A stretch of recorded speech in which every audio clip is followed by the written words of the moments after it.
Écoutez, c'est un match amical, mais comme on sait très bien qu'il n'y a pas de matchs amicaux sur le plan international, on avait choisi les Diables Rouges parce que c'est des pays frontaliers de toute façon qui ont presque les mêmes footballs.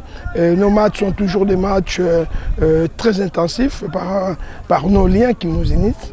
Et puis, c'est très bien qu'on est en début de préparation physique. Et 8 jours après, on doit rencontrer une équipe qui vient aussi de faire une compétition, un tournoi, je crois, c'est au Bénin qu'ils étaient. Moi, je crois que les sparring partenaires est des tailles. On a ces matchs qu'on a essayé de visualiser, de visionner. C'est une belle petite équipe. Mais nous, c'est pas ce qu'on regarde. Nous, c'est qui nous attire, c'est qui est de notre priorité, c'est la préparation de notre match contre les Tchad. Donc l'adversaire demain sera un sparring partenaire sur lesquels on va essayer de mettre en place tout ce qu'on a travaillé pendant la semaine et voir un peu qu'est-ce qu'on peut ajuster par rapport à ce qu'on a vu aux entraînements et surtout préparer notre match, comme je l'ai dit, contre les Tchad.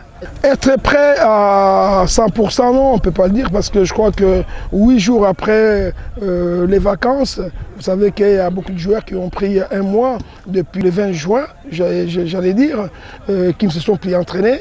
Donc là, on était parti sur une préparation mixte, parce qu'au lieu de suivre ce que l'école nous enseigne, faire une préparation physique généralisée pendant 6 semaines, on ne pouvait pas le faire. Donc on a fait un peu plus de travail intégré, mais contrôlé.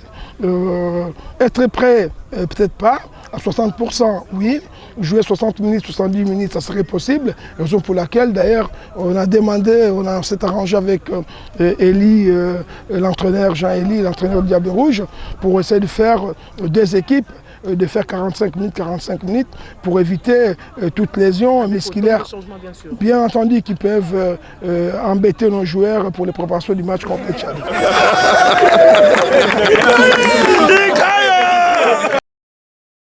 Bon, c'est toujours des vieilles et bonnes retrouvailles. Donc moi, quand le team manager de Léopard m'a consulté pour faire ce match-là, j'ai directement donné mon accord parce que ce sont des matchs références qui peuvent aider une équipe à gagner un cran. Donc c'est que du plaisir pour jouer contre la RDC. J'ai suivi les Léopards de la RDC lors du tournoi d'Alger. Ils ont joué, je crois, l'Algérie perdu 3-0 et gagné contre le Sénégal 2-0, donc 2-1. Donc j'ai su compiler toutes ces images. Et j'ai quand même quelques joueurs que j'ai croisés en Ligue des Champions, notamment Issama, pas mal de joueurs, et notamment Obed Mayamba qui a joué aussi chez nous au Toyo. Donc j'ai une idée assez approximative de l'effectif et la façon de jouer. Donc on va voir demain. Bon, c'est une équipe en reconstruction, c'est déjà pas la même équipe qui a été au CHAN l'année dernière. 80% de cet effectif s'est expatrié, donc se retrouve dans des championnats étrangers en Europe particulièrement. Donc là, on est en mode reconstruction, mais c'est pas une raison pour ne pas matcher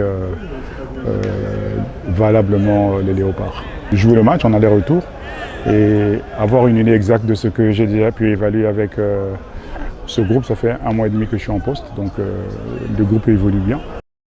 Et nous avons accompagné notre équipe A-Prime qui prépare l'entrée en éliminatoire du CHAN Algérie 2023.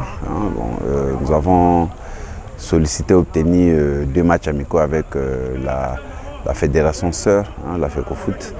Donc demain déjà à 15h30, nous allons livrer les matchs aller. Et le match est prévu à Kinshasa le 31 juillet. Alors c'est quoi votre sentiment après avoir suivi la dernière séance d'entraînement? Sincèrement, une belle séance basée sur l'animation offensive et défensive ainsi que sur la vivacité. Une très belle séance. Vous savez que nous visons l'excellence. Nous visons, si les circonstances peuvent le permettre, d'avoir une ossature locale très forte, de sorte que et une ossature locale cohérente, de sorte que les professionnels viennent en appui.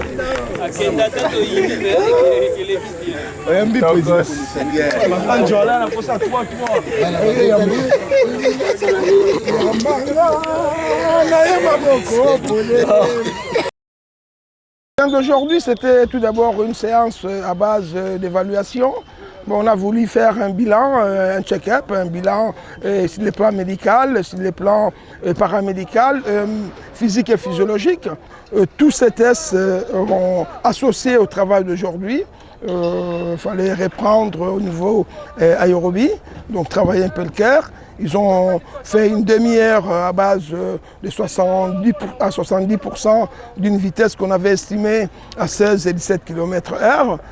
Question qu'on puisse retrouver un peu tout ce qui est sensation avec le jeu. Maîtrise technique individuelle, travail des passes, puis terminé par 2 séquences de jeux à thème qui étaient la conservation du ballon avec 4 couleurs et puis d'un côté un travail de recherche, la vision périphérique. Comment allez-vous procéder justement pour ramener l'équipe à 28? Tout justement parce qu'il y a un groupe qui est arrivé aujourd'hui. Donc à partir de demain, on va passer dans ce travail de bilan physique et physiologique, test de terrain. Donc on aura un test d'endurance qui est l'EVA-MEVAL demain, consiste à faire le tour de piste à une vitesse sonore qui sera dictée par la radio, les bips ou le magnéto. Deuxièmement, il y aura un test de vitesse sur photo électrique, donc sur 10 mètres, 20 mètres, 30 et 40 mètres, puis 5 fois 10 mètres, donc capacité de répéter les efforts. Et après le lendemain, on aura un test sur du 45-15, qui signifie qu'ils font des efforts sur 45 secondes, ils récupèrent sur 15 secondes, c'est le test GACON. Et avec tous ces tests-là, voire même le jeu sur le terrain, il y aura des oppositions, on arrivera à évaluer le groupe qui sera le plus près possible pour jouer les matchs du Congo-Brazza et les matchs qui arrivent dans moins d'un mois dans un mois, je pourrais dire, contre le Tchad. Donc si je comprends bien, c'est